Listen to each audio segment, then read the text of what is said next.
Hope you guys are having a great day. This is Blaze, and I can remember as a teen when I had my first job, my first paycheck was $400, and I went out and splurged on a whole bunch of Monster Energy and wasted my whole paycheck. Ever tried to jump over a train on a bike? Ever bit the beak off a bird? Monster Energy. Put it in your body and ask questions later. It's green, so it's nature. Or the time I wasted 4 years getting my degree.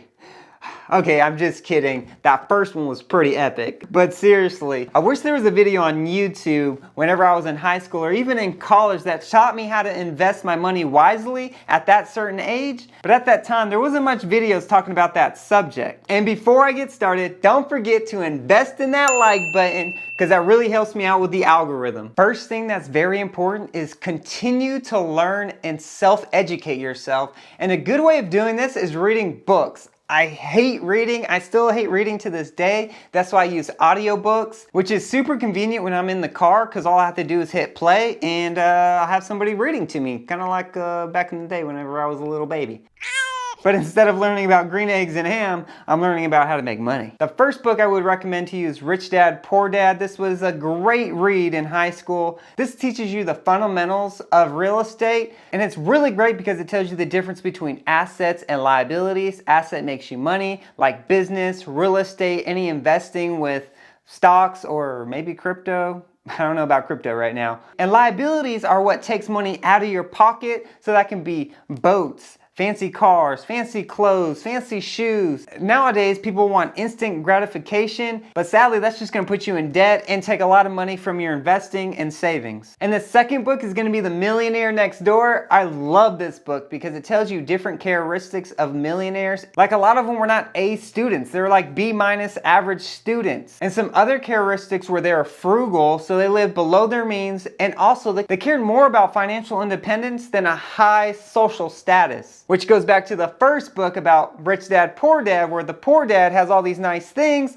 but has a lot of debt and has no money. And the third book is How to Win Friends and Influence People. This book tells you how to handle people in every situation, become more persuasive and likable. It basically just trains you in psychology. You let other people talk, you avoid confrontation, and you try to be engaging in the conversation and be a really good listener. And this is really good if you're in a sales position, because if you meet somebody new, you know how to approach them and you know what to say and what not to say. I mean, you want them to talk most of the time because people love to talk about themselves. And another way you can learn is on YouTube. YouTube has so much videos. I've learned how to film, edit, you can learn how to cook, there's tutorials, how to fix your toilet, how to invest, how to smash the like button. Lastly, you can get licensed and certifications, you can get your real estate license, insurance license, which I got. You don't need a degree for that. Just continue to learn and self-educate yourself. You get so much out of it. And the second thing is finding a passion. You have so much time to figure out what you enjoy doing because you don't want to have a job and hate it. There's so many people who have a 9-to-5 who just go to work to make money and they don't enjoy it, and that can just be miserable. And this necessarily doesn't mean you have to go to college. Our parents say we had to go to college because that's what everyone does. You get a huge high-paying job, but the reality is you don't need a college degree. I mean, if you want to start a business, you do not need a college degree. It might be even better to spend those 4 years that you were going to be at college and the $50,000 to $100,000 on a new business that you want and that you have passionate about, because you'll get so much from that and so much experience. Like I have, I started an insurance business. I do have my college degree, but I don't need it. All I had to do was get my insurance license, and yeah, that's basically really it. And I've learned so much from my business, from financials, from marketing, from meeting new people and how to approach people, how to do sales. It's just incredible. I've learned so much more from my business than I did 4 years in college, which is kind of sad.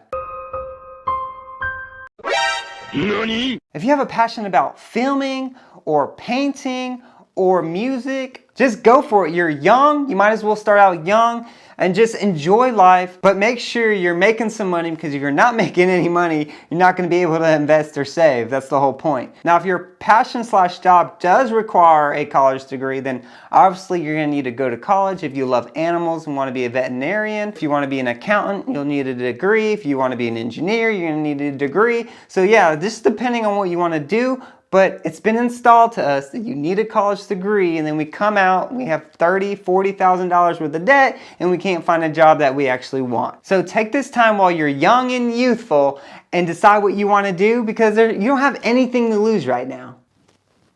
And college is overrated. Number 3, you're going to need to build your credit. And how are you going to do that? You need to go get you a credit card.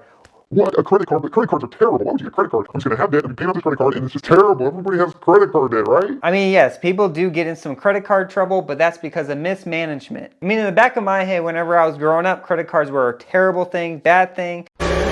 And I mean, that's just because my parents didn't know how to manage their credit cards, just like everybody else. Credit cards can be very useful, and it can help you jumpstart your credit history. The longer you've had credit history, it's going to help you out so much. It's one of the major criteria for your credit score, so you definitely need to start as soon as possible. I did not do this, so it took me a little bit longer than a normal person to build up some credit. If you're a student and you're in college, I recommend the Discover It card. There are no fees. You get 5% cash back on selected items, and you get double cash back on your first year, and that's really good. And you can just use this to pay for gas and groceries, and just make sure you pay it all in full at the end of each month before the payment period. And the reason why you want to actually use your card is because utilization is a high factor in your credit score as well. So you at least want to only spend 0 to 30% on the high end of the credit balance. You don't want to go any higher because that looks really bad on you. And like I said, make sure you pay it off at the end of the month, but if you do miss one payment, you can call the credit card and ask for forgiveness. They'll usually do this once or twice, but after that, if you're getting into an issue with this, you may want to slowly not use your credit card, because the last thing you want to do is have a huge credit bill on your hands. This goes without saying, but don't go on a shopping spree because your credit's like $3,000, $4,000, whatever it comes out to be.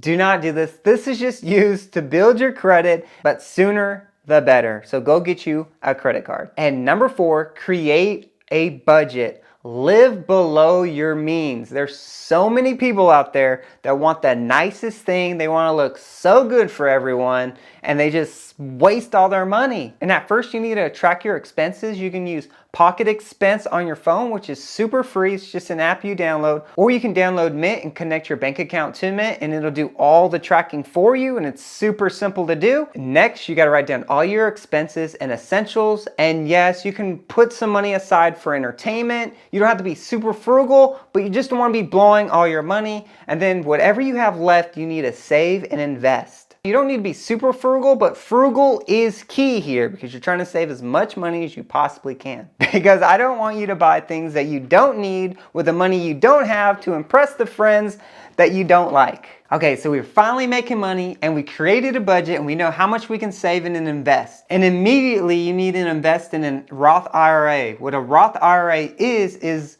the money you put in is taxed, but any of the gains that you eventually pull out is not taxable, which is a game changer. This is a lot different from a traditional IRA where all the money that you pull out is taxed. And at that time, that's going to be a ton of tax that's going to be taken out. And you need to invest in a Roth IRA as soon as possible because you don't want to miss out on that yummy, delicious compound interest. For an example, say you put $6,000 in your IRA every year, which is the max. You started investing at 30 and pull it out at 65, and say the average interest is 6%.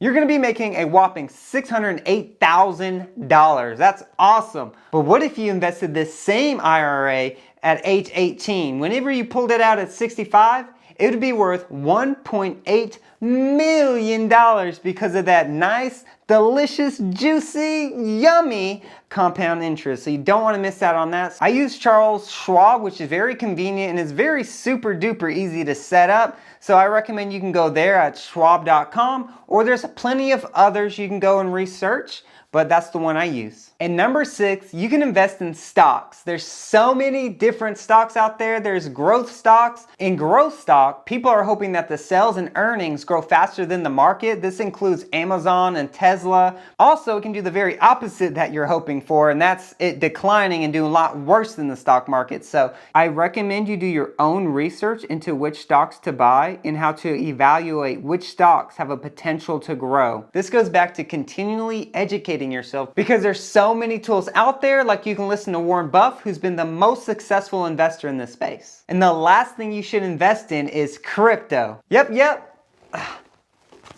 I said it. Invest in crypto. Okay, maybe not Doge. Let me put that back up. Here we go.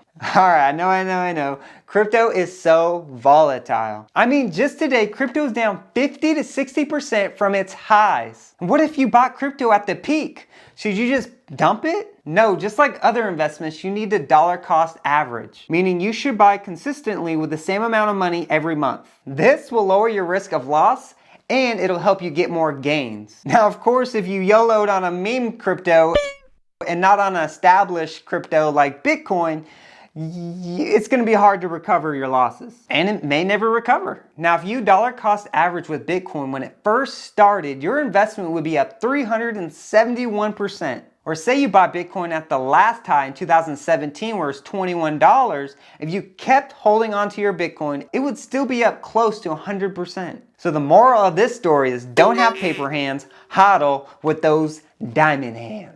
As you can see, there's so many ways to invest, and once you have a stack full of cash, then you can start investing in real estate, kind of play with that market, kind of do some more research on that. There's so many different YouTube videos out there. You can watch Graham, you can watch Meet Kevin. There's a ton of information out there for you. I want to emphasize this. Take the time to save as much as you possibly can. Don't go buy the nicest car and the nicest clothes, because really those things are just going to depreciate and they're going to be worth nothing eventually. But you're starting on the right track because you're watching this free video on how you can start investing right now as a teen or even in college. So great job for you. And if you enjoyed this video, don't forget to like and subscribe and subscribe and subscribe, and we will see you in the next video.